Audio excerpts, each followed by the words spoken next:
আসসালামু আলাইকুম আমার প্রিয় ভাই বোনেরা, সবাই কেমন আছো? আশা করি ভালো আছো। আর আমি আলহামদুলিল্লাহ ভালোই আছি। শীতকালে মানুষ যেমন থাকে তেমন আছি। আর কি বলবো, প্রচুর শীত পড়েছে আর আকাশে মেঘ করেছে। একটু যদি রোদ হতো তবু শীতটা অতটা মনে হয়নি। আর হাওয়া চালাচ্ছে। তা আজকের আমি কিছু কথা বলতে এসেছি। বাবা মা মানেই কি দায়িত্ব শেষ? বাবা মা মানেই কি বিয়ে দিলে দায়িত্ব শেষ? সেই নিয়ে কিছু কথা বলতে চাই এবং তোমরা পুরোটা শুনবে, পুরো ভিডিওটা দেখবে। আমার কথা ভিডিও তো অন্য কিছু না, আমার কথাটা শুনবে আর সুন্দরভাবে মতামত জানাবে। হয়তো তোমার কমেন্টটা নিয়ে তার পরের দিনকে আমি হয়তো ভিডিও করতে পারি। সুন্দর কমেন্টটা পেলে আমি প্রত্যেক দিনই আজ এখন থেকে শুরু করছি। প্রত্যেক দিন এক একজনের কমেন্ট, সুন্দর কমেন্ট যার হবে আমি তার কমেন্ট নিয়ে ভিডিও করব, তার নাম বলে ভিডিও করব। তা আমি বলতে চাই, বাবা মা মানে অনেক দায়িত্ব। তুমি যখন ছোট থেকে বাবা মার দায়িত্বে থাকবে, তখন মনে করো তুমি বিন্দাস। তোমার বিয়ের পরে ছেলেপুলে হবে, বিয়ের পরে তখন তোমার আর বিন্দাস নাই। তখন তোমার এক একটা দিন এক একটা টেনশানে দিন যাবে।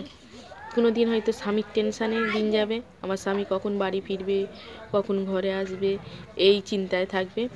আবার যখন ছোট বাচ্চা হবে তখন চিন্তা হবে আমার বাচ্চাটাকে কখন বড় করব, কিভাবে বড় করব, কেমন মানুষ হবে, সেই চিন্তায় থাকবে।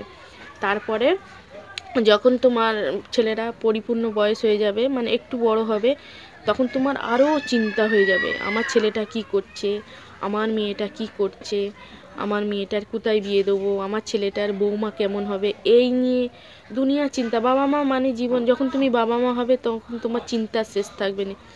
তখন দুনিয়ার চিন্তা, দুনিয়ার হেডেক মাথায় উপরে নিয়ে সংসারের চিন্তা সব কিছুই থাকবে মাথার উপরে। তারপরে দেখো, ছেলে মেয়েকে স্বাধীনতা দিলে, আজকালের যুগে স্বাধীনতা দিলে সে স্বাধীনতার মর্যাদা রাখেনি। স্বাধীনতা দিলে তখন আমরা ছিলাম, বাবা মা স্বাধীনতা দিয়েছে, মনে ভাবতাম বাবা মা যখন স্বাধীনতা দিয়েছে তাদের মানটা রাখতে হবে। কিন্তু এখনকার বাচ্চারা সে মানটা রাখেনি। কারণ কি বলতো, তারা জানে তাদের অতটা, তখনকারের বাচ্চাদের একটা বুঝদার আলাদা ছিল, এখনকারের বাচ্চাদের বুঝদারটা অন্যরকম। এখন লাড়েলাপ্পা ঘুরন বেড়ান, কি হচ্ছে কি হবে সে চিন্তা করেনি। কিন্তু বাচ্চা একটা মানুষ করতে গেলে মাকে সবসময় সেই ছেলেটাকে নিজের কাছে রাখতে হবে। বড় আনা চাল দেখালে হবে না। আমি গরিব আনা চালই ঠিক আছে। গরিব যখন বড় আনা চাল দেখাবে, তখন তোমার ছেলেটাও বড় আনা চাল দেখাবে। তখন তার জানে ভয় থাকবে না, তখন মনে করবে না আমার তো বাবা মা বড় আনা চাল দেখাচ্ছে। আর নিজেকে সবসময় যখন ছেলে বাচ্চা হওয়ার পরে, তখন নিজে স্বামী স্ত্রী একটা আলাদা ইয়েতে থাকতে হবে। যেটা করলে আমার ছেলেটা, এইটা যদি ছেলে মেয়েদের সামনে বাবা মা লাড়েলাপ্পা করে, তখন ছেলে মেয়েরাও লাড়েলাপ্পা হয়ে যাবে। তখন নিজেকে সবসময় কন্ট্রোল করে রাখতে হবে, এটাই। আবার যখন একটা মেয়ের বিয়ে দিলে, কিন্তু মেয়ের বিয়েটা দেবে যখন বাবা মার শরীরটা এবং দেহটা ঘরে থাকবে, কিন্তু মনটা থাকবে মেয়ের শ্বশুর বাড়ির দিকে। আমার মেয়েটা অন্যের সংসারে গিয়ে কিভাবে অন্যকে আপন করে নিচ্ছে, কিভাবে সংসারে রয়েছে, আমার মেয়েটা কষ্ট পাচ্ছে কি না, এই চিন্তায় তোমার মাথা আর একটা বাবা ওই চিন্তা। এবার যখন ছেলেটাও বড় হচ্ছে, তখন মনে হবে আমার ছেলেটা কি কোনো খারাপ পথে যাচ্ছে, আমার ছেলেটা কি সত্যি ভালো আছে এখনও, এইসব চিন্তা করতে হবে। এসব নিয়ে বাবা মা মানে অনেক চিন্তা।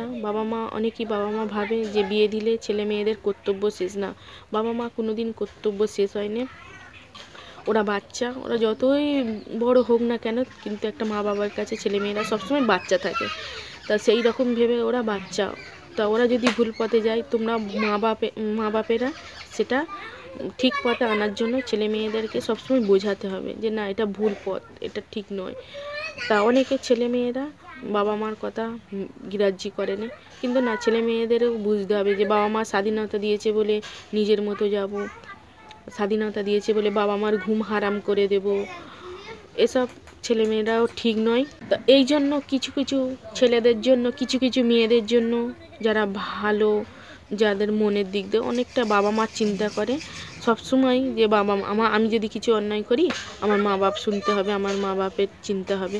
কিন্তু তারাই দমে থাকে কিছু ছেলে মেয়েদের জন্য।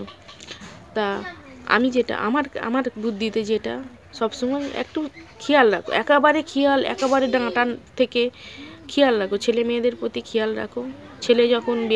ছেলের যখন অন্য মনস্ক হয়ে যাবে, বেহাত হয়ে যাবে, তখন একটা মা ঠিক বুঝতে পারবে, হয়তো বাবা বুঝতে পারবে না, কেন বাবা চারিদিক দিয়ে কাজ করে ইনকাম করে এনে খাওয়াচ্ছে, বুঝতে পারবে না, কিন্তু একটা মা বুঝতে পারবে।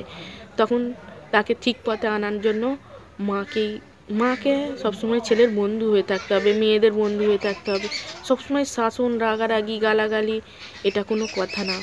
সবসময় ওদের কাছে ওদের মতো ওরা সরল সাদা, বাচ্চারা হলো সরল সাদা, ওদের মতন তুমি সরল সাদা হয়ে মিশে থাকো। ওরা নিশ্চয়ই ভুল করার আগে তোমাকে বলবে, নিশ্চয়ই ভুল করার আগে সে ভয় পাবে যে আমার মা বুঝে যাবে, কি আমার মা, আমি জানি না আমার ছেলে মেয়েরা কেমন, সেটা আল্লাহই ভালো বলতে পারবে। আল্লাহ ওদের ভালো নেক হায়াত দান করুক, ওরা ভালো থাকবে। আমার ছেলে মেয়ে, আমার চিন্তা শুধু ওদের নিয়ে, টাকা পয়সা, ধন দৌলত, গাড়ি বাড়ি কিছু চিন্তা নেই। আমার চিন্তা আমার ছেলে মেয়েদের, ওরা কিভাবে মানুষের কাছে মাথা উঁচু করে দাঁড়াবে, সেই চিন্তা। তা আমি তখন ছোটোবেলায় বুঝতাম না, মা বলতো, মা যখন বাবা হবে তখন বুঝবে, তখন ভাবতে কি বুঝবো। তো এখন যখন মানে মা হয়েছি তখন বুঝতে পারছি যে সত্যি মা বাবার কোনো দিন দায়িত্ব শেষ হয়নি, অনেক কষ্ট হয় মা বাবা। তা এখন মা হয়ে বুঝতে পারছি, সেই রকমই ছেলেদেরও বুঝতে হবে, মেয়েদেরও বুঝতে হবে যে বাবা মা সবসময় তোমাদের কথাই ভাবে।